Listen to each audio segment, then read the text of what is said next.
आइए क्लास 10 की मैथमेटिक्स देखेंगे। इसमें समांतर श्रेणी में तो इसमें दो क्वेश्चन लिख दिया गया है, एक 2 5 8 11 डॉट डॉट डॉट और दूसरा है 2 4 8 16 डॉट डॉट डॉट।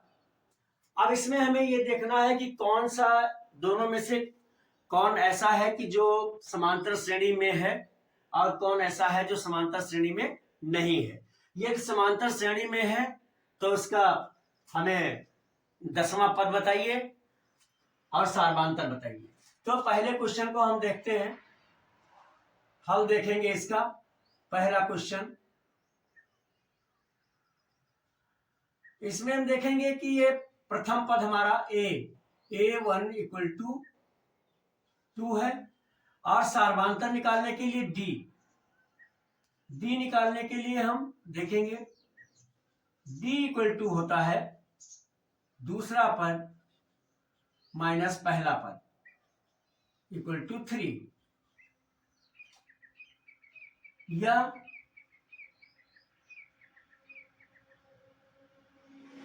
अब हमें यह भी तो बताना है कि ये श्रेणी समांतर श्रेणी है या नहीं, तो हम कोई और पद भी देख लें।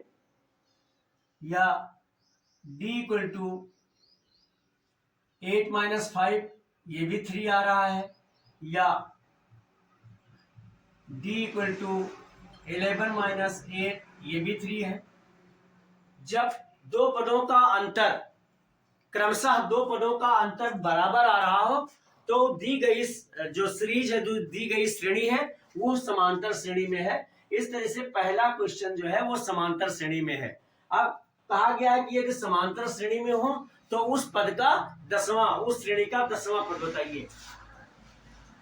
अतः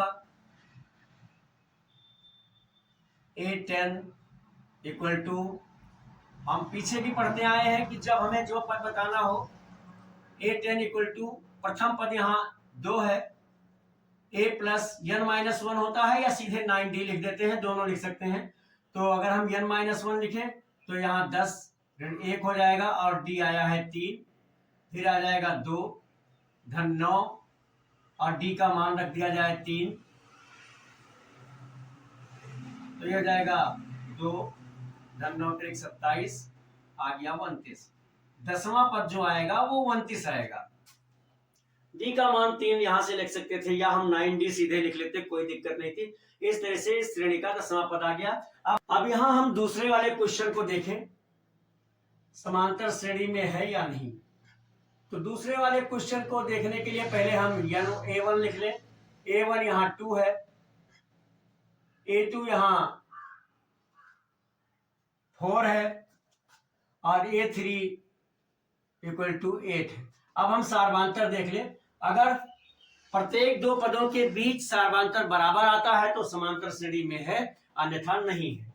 तो यहां हम देखेंगे d equal to a2 minus a1 और ये इक्वल टू होना चाहिए a3 माइनस a2 की। अगर ये है बराबर तो ये सार्वधांतर, तो ये श्रेणी समांतर श्रेणी में है, अन्यथा नहीं है।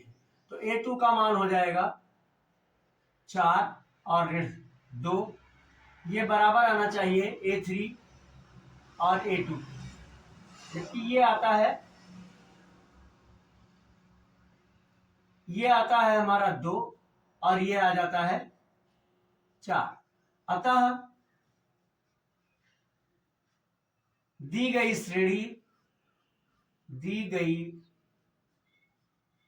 श्रेणी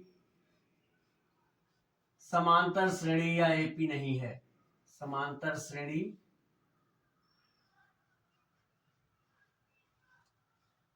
या एपी नहीं है। अब इस तरह से कभी कभी एग्जाम में पूछ लिया जाता है कि दी गई श्रेणी समांतर श्रेणी है या नहीं, तो हमें यही प्रत्येक दो पदों के बीच अंतर अगर बराबर आता है तो दी गई श्रेणी समांतर श्रेणी में है, अन्यथा नहीं है। और अगर समांतर श्रेणी में है तो लिखा रहता है दसवां पद बताइए, 12वां पद बताइए, तो सीधे हम इस सूत्र में लिखेंगे। अगर हमें दसवां पद बताना है तो a10 equal to a plus चाहे n माइनस 1 इंटू डी से लगावें या सीधे हम a प्लस 9d लिख दें। इस तरह से कभी भी एग्जाम में पूछा जाए तो कॉन्फिडेंस होकर के उसे काम को करेंगे, अच्छी तरह से सूत्र याद रखेंगे और समझ कर आगे बढ़ेंगे तो कोई भी कठिनाई नहीं होगी। हमने आपको सीरीज कोई दिया हुआ जो श्रेणी है वो समांतर श्रेणी में है या नहीं है, इसके लिए मैंने आपको तरीका बता दिया कि कैसे निकालेंगे। और यदि समांतर श्रेणी में है तो कोई भी पद निकालना हो तो कैसे निकालेंगे, ये भी हमने करके दिखा दिया। अब अगर ये मेरी बात समझ में आई हो, वीडियो अच्छा लगा हो तो इसको लाइक कर दें, शेयर करें और आपकी कोई भी प्रॉब्लम हो तो मेरे व्हाट्सएप नंबर 9452510385 पर लिख कर भेजें, सलूशन आप तक जरूर पहुंचेगा। आप तक मेरे साथ इस वीडियो में बने रहने के लिए बहुत बहुत धन्यवाद।